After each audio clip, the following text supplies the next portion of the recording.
Hello and welcome to Since Attlee Churchill, the podcast about British political history since the Second World War. I'm Lee Evans, a historian of the Conservative Party. And I'm Richard Johnson, a historian of the Labour Party, and Lee's husband.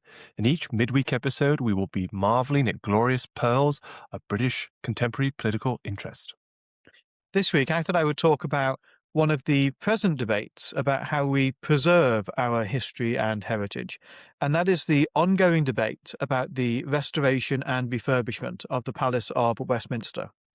This has re-entered the headlines recently because there now seem to be two proposals on the table. And if I may give away what I think at the beginning, each one slightly dafter than the last. So the two proposals on the table now, one of them involves moving out of Parliament altogether, could last for up to 24 years, and could cost up to £15 billion. The alternative includes a partial decant from the Palace of Westminster, with the Lords primarily being the ones to move out, could take between 38 and 61 years. I mean, what sort of timescale is 38 to 61 years, really? And could cost up to £39.2 billion. Now, many people will be wondering, and this is where I thought I would start, how on earth have we got ourselves in this situation where we know that the Palace of Westminster is in need of work and refurbishment? Nobody denies that. Nobody denies that some of the electricity cables are susceptible to fire, that the sewage system and the plumbing isn't really up to scratch, that the stonework and the masonry is liable to crumble and to fall down. Everybody accepts the core principle that that building ought to be refurbished and preserved. But it does seem that we found ourselves in a situation where the two options being put on the table are basically impossible to accept for parliamentarians and for the public as well. So how have we got ourselves in this situation? Well, I think a few things have been going on. One of them is that I think we're seeing what happens really when you have lay people and politicians overseeing a process that is driven by experts and expertise. What we've had put together here basically is people who know a huge amount about restoring buildings, preserving old buildings, making buildings carbon neutral or less carbon intensive, making buildings accessible for more people, basically put together to a panel of MPs and parliamentarians what they think it requires. And I think part of what's gone on is that the politicians who sit on these committees have lost a grip of that process and have basically allowed themselves to be pushed into what is pretty much a maximalist approach to taking the core Palace of Westminster and turning it into something which is as close to being a 21st century building as you can make it. That is, I think, in and of itself, an absurd thing to try and go about doing with a building that dates from the early Victorian period. So I don't think we've had good oversight, realistically. Secondly, I think we're suffering from the consequences of inertia from our political class around this. So I seem to remember about 15 years ago, the idea of a big report coming out and a possible decant of the Palace of Westminster being put on the table.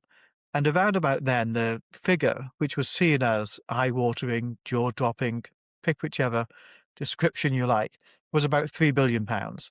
And people said it would be an outrageous indulgence for MPs or peers to vote to spend that amount of money on their own place of work. Well, now that feels like pocket change compared to what is actually being discussed for this budget. A third thing that I want to throw on the table as to why we've ended up in this absurd situation where all the options appear to be unpalatable is that I think fundamentally the goal of refurbishing the Palace of Westminster has been lost in this project. Fundamentally, what we want to do is to try and protect and improve Parliament and the parliamentary estate against things like fire and flooding and disaster, but also so that it's a slightly better place for the people who work there to work. What's got in the way of that, I think, is lots of non-essential priorities. Things like reducing how energy intensive the building is to use, something that's expected to cost billions of pounds in the current plans. Things like trying to make sure that as much as 90% of the building is accessible to people with accessibility needs. Now, in and of itself, of course, it's hugely important that buildings in general and Parliament in particular is accessible. But actually to treat as this report does, all parts of the parliamentary estate as being equally important to be accessible, I'm not sure is actually what was originally intended or what many people would intend when they speak about accessibility. Fundamentally, if the office spaces, if the committees, if central lobby, if the chambers, if the galleries, if they are all accessible, then I think that is the most important part of accessibility in the Palace of Westminster, and not necessarily whether or not a small corridor that leads to nowhere is. And this report and this approach doesn't seem to distinguish between those things. So what I think we've found ourselves in now is a situation where the proposals on the table for the Palace of Westminster, as I say, basically cannot go forward. I cannot see how anybody realistically would support what is on the table.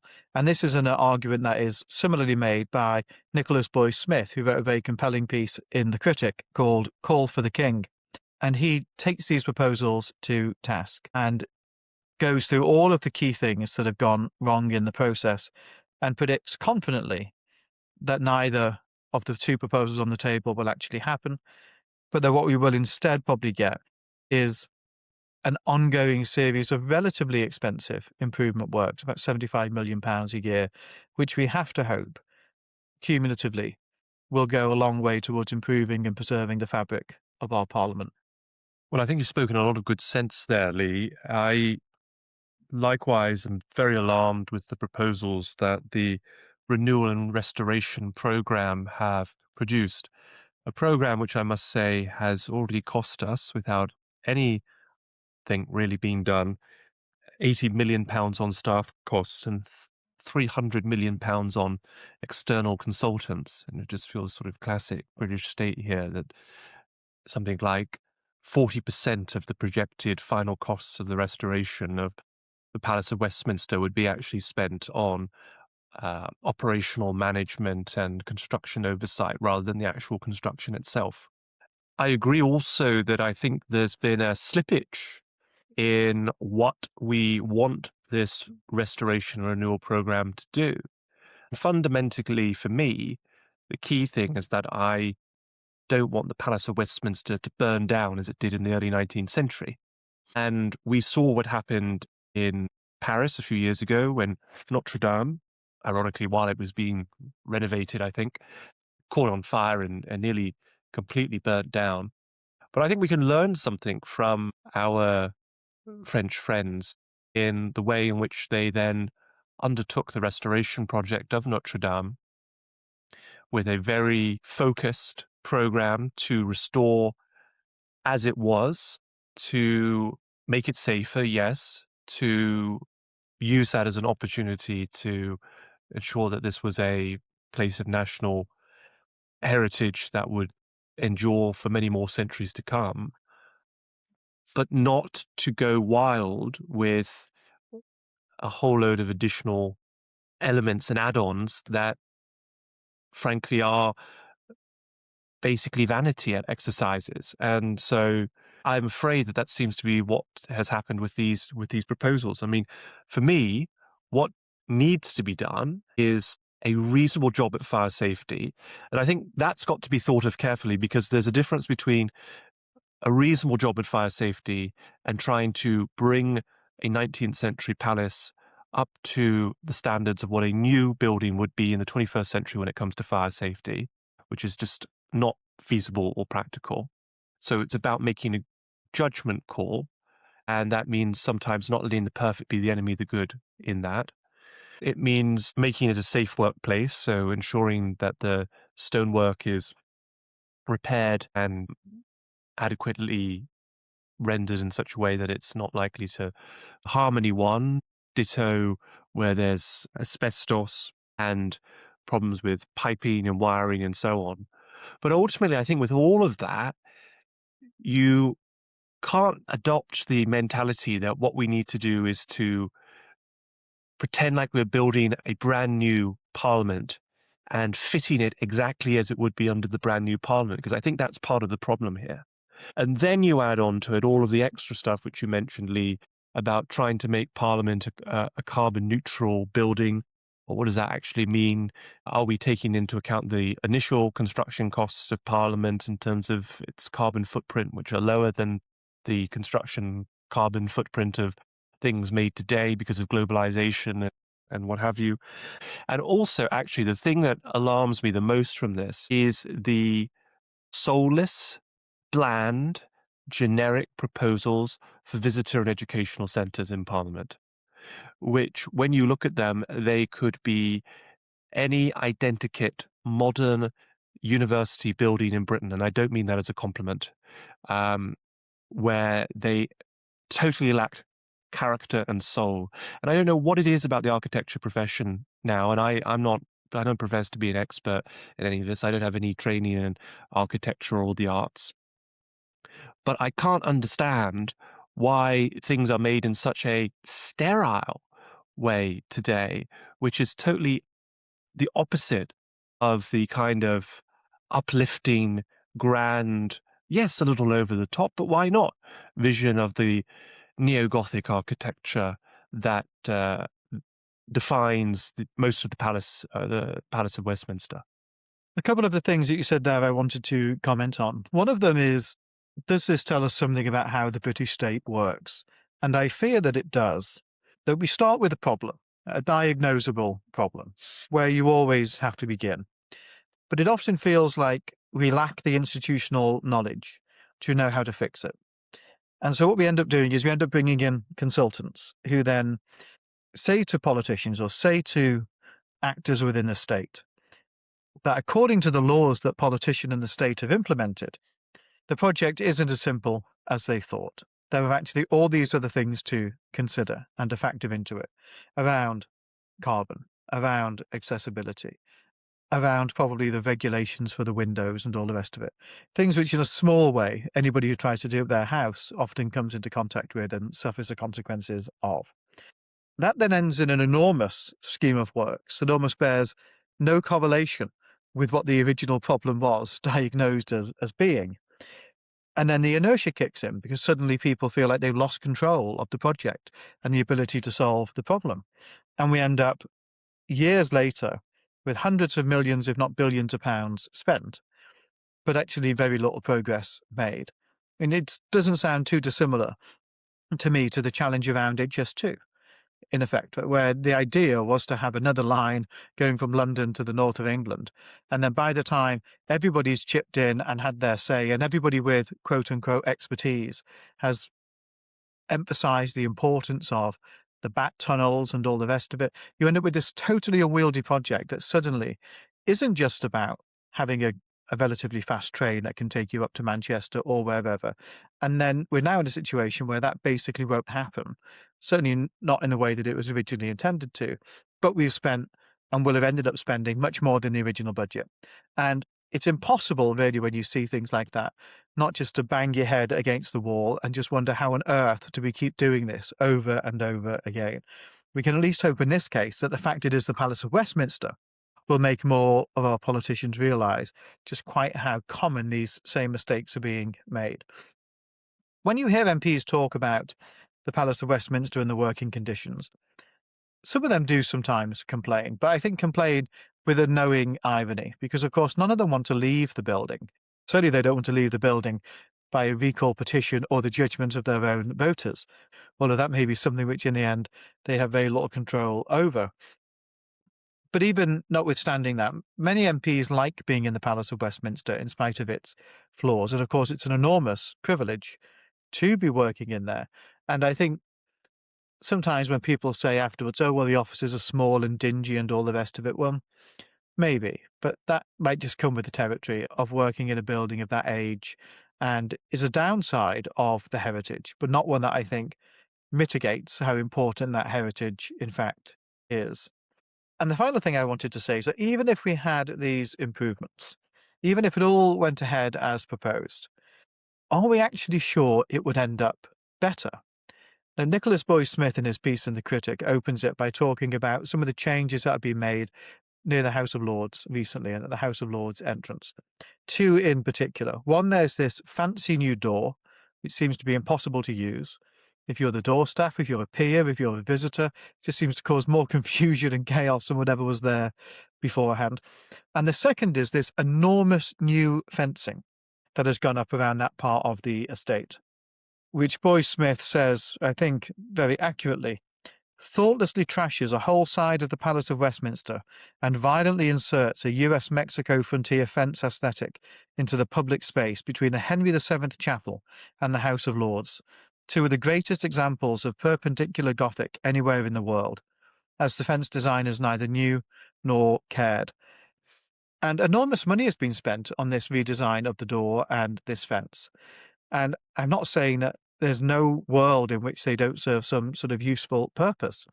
But what I feel has ended up happening, and it goes back to that opening point I made about oversight and judgment and keeping people who are experts in one thing but don't necessarily have the wider vision of what's going on here or what the goal actually is.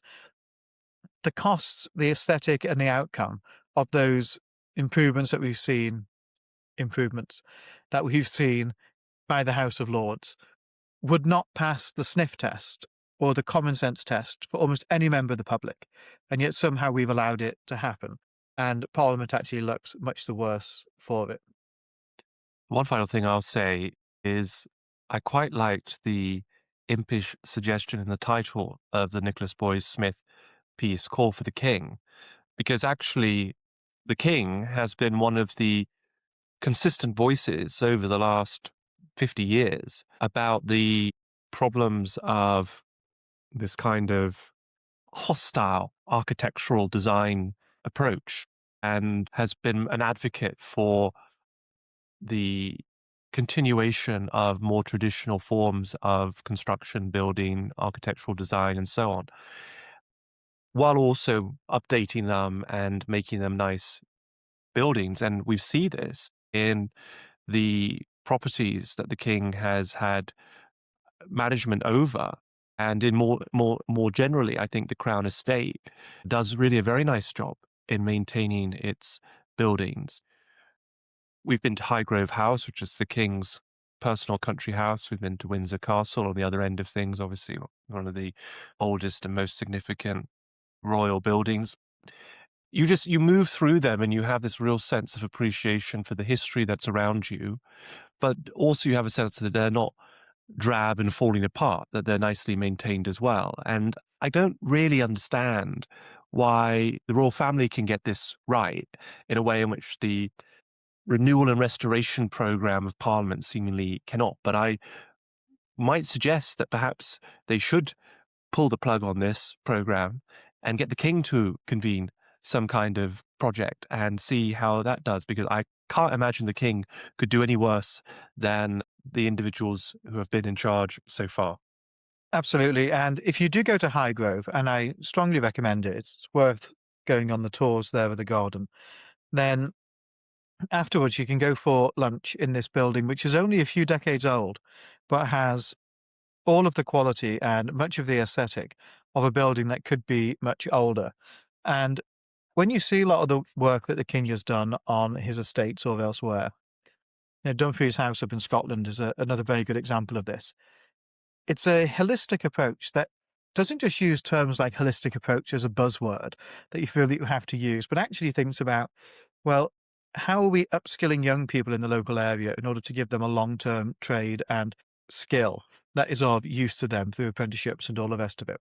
How are we using resources in a way that is local and sustainable and likely to last for the long term?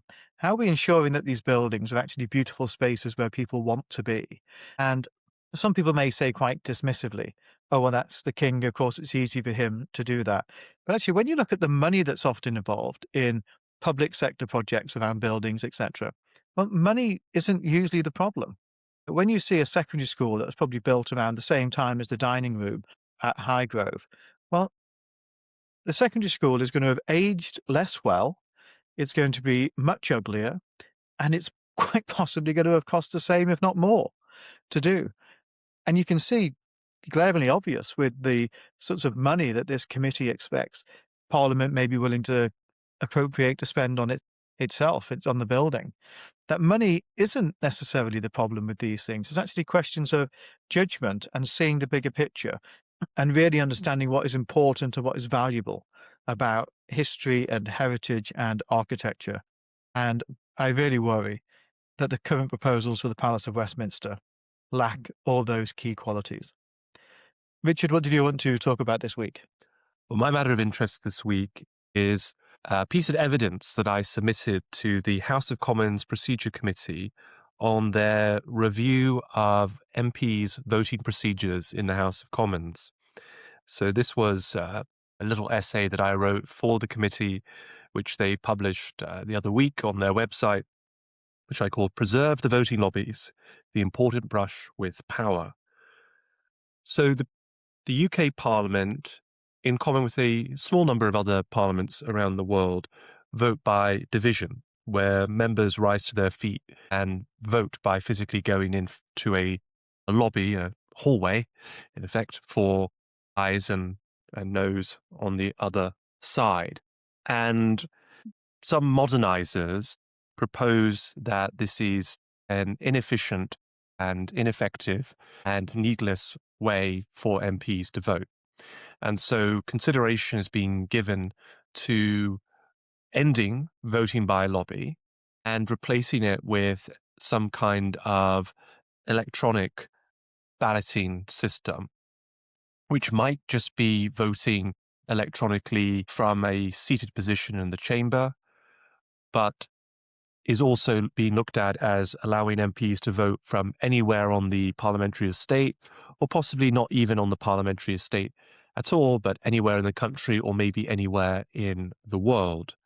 And fundamentally, the reason for this is to enhance the convenience of MPs and perhaps also to cater for the needs of MPs who may be abroad, traveling, or are otherwise indisposed. Now, I think this is a very bad idea. First of all, you can't really bring in an electronic voting system from remaining in the chamber because, unlike most national legislative chambers, the House of Commons does not have desks. MPs just sit randomly on benches. Well, not totally randomly. There's some convention and practice, but basically MPs don't have designated seating. They don't have designated desks. So unlike other national legislatures where members have a desk, it may be a desk that's designated for them, or they may be sort of hot desking. There isn't a place where you can just install a button for the legislator who is seated at that place. So what that probably does mean then is that MPs would vote using their phones or some kind of other gadget. And then that, I think, opens up the very realistic possibility that if you end voting by lobby, then you actually end the need to be in the Chamber of Parliament in order to vote. And I think that's a very bad thing for the quality of debate, because if you give MPs the ability to vote away from the chamber, then fewer MPs will go to the chamber and listen to their colleagues as they wait for a division, as is the case at the moment. Of course, there are already many MPs who don't sit through a debate, but will wait until the bells go around the parliamentary estate when it's time for a division and rush down to run through the lobby and vote and then go back to whatever they were doing. But actually, many MPs will not want to do that and will rather just sit in the chamber and listen to the debate, knowing that they will have to vote at a certain time. You may say, well, why detain MPs sort of unnecessarily when they could be doing more exciting, interesting, or otherwise useful things? Well, ultimately, I think it's not a bad thing that MPs should be highly incentivized to be present for the debates that go on in the chamber, such that they can then exercise their function of scrutiny and debate and holding the government to account, which is one of the core roles of an MP. And so I think basically making it possible for MPs to vote remotely will turn the House of Commons into the kind of chamber where you really just have the people who are planning to speak there and literally no one else. And it's already quite a bit like that, but I think this would make it even worse. Listeners to the podcast who are themselves modernizers will, of course, now be realizing that even though quite often you are taking a Labour perspective and I'm taking a Conservative perspective on issues. We are perhaps united in being cranks on certain issues of modernisation. So I feel I ought to offer at least some challenge to what you've said. And I'll start with this point. Fundamentally, if the purpose of a Member of Parliament is to be the representative of their constituents and to be the person from that constituency or for that constituency who is there to speak and to vote and to act on their behalf, is it not reasonable to say that it's more important that a Member of Parliament votes than where they are when they actually do the voting? Well, I don't really agree with that, because the point I'm making is not about where they vote necessarily. It's about the quality of the debate in the House of Commons and the incentives for MPs to be in the chamber, to participate in the debates. And although many people complain about the decline in the quality of debate in the House of Commons, although I think that is a point that can be itself debated, what I don't want to see is a House of Commons which looks more like the American Congress. Only two national legislatures where I've actually sat in the gallery and watched debates have been in the UK Parliament and the US Congress. And I have to say that I think the quality of debate in the UK Parliament is streets ahead better than the quality of debate in the US Congress. And I can remember one occasion when I was sat in the gallery of the United States Senate, and there was one senator, I think it was Sheldon Whitehouse of Rhode Island, who was speaking to an otherwise empty chamber. There was just the presiding officer there, and that was it. There was no one else there. And you may say, well, these senators are off doing more interesting, important things. Well, I don't buy that, because I think one of the crucial things that an MP needs to do is to be part of the debate. And even if they're not intending to speak, if there are incentives for them to be there and to listen to the debate, that then may shape their thinking. So I think it's good. I think it's good for the MPs to feel that they need to be in the chamber to listen to some of that debate. And look, I think the way that we have it at the moment is a bit of a compromise. If there are other things that you want to do in the parliamentary estate, you can do them. You don't have to attend the debate, but you will have to run back to the chamber to vote on occasion. And I have to say, as someone who's sometimes held events in Parliament where we've had speakers who are MPs and Lords, sometimes it's a little bit annoying that in the middle of the session they have to get up and go and vote. But that, I think, is a reasonable trade-off, because basically there's a norm or an expectation that you should be in the debate. If you have something else to do, you can find a way of making that work. But the default, in a way, is to be part of the debate. Or at least that's what I would like the default to be. I'm sure lots of people listening to this who work for MPs or are MPs or peers will say, well, it doesn't really work like that at the moment anyway. But I think at least we're closer to that under the current arrangement than we would be under arrangement where you could just vote wherever you like and you never had to be in the chamber or anywhere near it. I actually agree with that point. What are the first order and what are the second order purposes of being a Member of Parliament?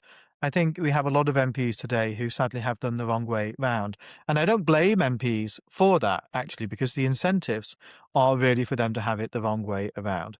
So what do I mean by that? Fundamentally, I think a hugely important part of an MP's job is to educate themselves about the issues of the day and the issues and the bills that are being put before Parliament, to listen to their constituents, to listen to their colleagues with their perspectives, and to make judgments about how the nation can be better governed through the legislation that is passed. And I think a big part of that can come from actually being a present and active member of the chamber, rather than just somebody who only turns up when they're speaking or only turns up to vote. A prime minister who historically took a very similar view was Stanley Baldwin, who spent enormous amounts of time just sat on the Treasury bench in the House of Commons. Sometimes people wondered if he didn't actually have anything better to do. He was there so much. But actually, I think what he would have seen as being the value of it is, yes, hearing what people thought, but also actually just getting a sense of the mood of the Commons and the quality actually of lots of the people in the Commons, so that you can hear them speak. You can hear how well reasoned their arguments are. You can hear how compelling they are when they make them. But I think that has fallen away really now in terms of how many MPs see their job. And again, I don't say this critically because the incentives exist to be spending lots of your time on emails, for example, or going along to every event where you think there might be a chance to uh, hobnob with somebody who's important in a particular sector, advocate for your constituents with them, where there may be a prospect of investment or something like that, or actually, in lots of cases now, you just spend time in the constituency, getting face time with your voters, because ultimately, and particularly in a volatile political climate, they're the people who you most need to win over if you're to remain a member of parliament. And if I take some of the blame as a voter for the way in which this has come about, then voters, I would have to say myself included, would credit members of parliament more for times that they may see them at events in their constituency than whether or not they see them sat there studiously thinking about the contributions of other MPs in the House of Commons. So I do agree with you on that point, that this idea of parliament as an arena is hugely important and something that we've somewhat lost. But the fact that that has been undermined doesn't mean that one of the institutions that helps preserve it to the extent that we have ought to be thrown away. Yes, that Parliament should be the central location for the debates concerning the fate of the nation, and that MPs should be hearing arguments for and against legislation primarily from each other as elected representatives rather than spending the evenings talking to lobbyists and paid campaigners, in effect. But in the evidence that I submitted to the House of Commons Procedure Committee, I raised a second objection to ending the practice of voting through the division lobbies. And this was this idea about the brush with power. So it's evident to me that reading the diaries of MPs and memoirs and the like over the decades, that the lobbies operate as important informal spaces for backbenchers and frontbenchers to mix away from the media or even from their own staff and advisors. Because when you go into those lobbies to vote, you have to go unaccompanied. You can't bring your staff with you or other hangers on. So it's just MP and MP together. And there are lots of examples from memoirs. For example, Tony Benn wrote in his diaries about one occasion in 1968 when he was in the division lobbies and a backbench MP came up to him and said, "You're a member of the cabinet, come here." And then he was twisting Tony Benn's ear about the government's monetary policies and gold markets and the like. Lord Norton, Philip Norton, the Hull University academic and Conservative peer, has written an interesting piece in Parliamentary Affairs called Power Behind the Scenes, the Importance of Informal Spaces in Legislatures. And this is very much one of them. Also in Parliamentary Affairs, Peter Riddell, in an article called Prime Ministers in Parliament, has also written about this ability of giving backbenchers a private space to talk to frontbenchers, and having that space helps to reduce the kind of presidentialization of the British parliamentary system. So Riddell writes, "It is not just the act of voting. It is much more that a Prime Minister's physical presence to vote allows MPs the chance to talk to him or her, not least as they crowd together in that division lobby." And a 2022 report by Sofia Pisara quotes an MP who said, "It is the one moment when you will be able to get hold of a minister in a department and seek their help informally over a constituency matter, especially if you're a backbencher and your party is in government. It's the one chance you will ever have of getting hold of a government minister and bending their ear." And basically, for the sake of MPs' personal convenience, there's potentially supporting removing one of their informal points of power and access in the parliamentary system. And I just think it's a massive own goal from particularly backbench MPs. Let me try and channel maybe what one of our doubters may say on this again. because there's something certainly in what you say there, that there have been accounts in this Parliament, for example, of backbench Labour MPs who are pretty sure that the Prime Minister has no idea who they are. This has begun to change somewhat now that he's in genuine political peril and is making an effort to see some of the people who will decide whether or not he's for the chop ultimately. But when he was riding high from the big majority and feeling untouchable, seemingly Keir Starmer made very little effort with backbench MPs. And he is not unique in that. That's been the case for plenty of prime ministers over the years. But one of the ways in which he's been aloof, this particular prime minister, say, has been aloof, and it's partly a product of that majority, is that he basically hardly ever turns up to vote. So in advance of this, I looked on the Parliament UK website to see how many times has the Prime Minister been in the voting lobby since the general election. So we're 18 months or so on from the general election. How many opportunities have there been in the lobby to go up to him and try and grab his elbow and twist his ear around a particular issue? And I can only find 25 occasions when the Prime Minister's voted since then. So what would you say to the idea that the voting lobbies is this democratizer within parliamentary parties, where the most humble backbench MP and the Prime Minister and the Cabinet are all thrown in together, is actually somewhat overhyped, because certainly in situations like this one, it's quite easy for Prime Ministers and senior government ministers just to basically be on a constant slip from the whips and never have to turn up. Well, I have two things to say. First of all, 25 times is better than none. So these proposals would remove even those 24 opportunities that MPs have had in the last 18 months. The second is, I think it speaks to a serious flaw in Keir Starmer, which is that he's a terrible party manager.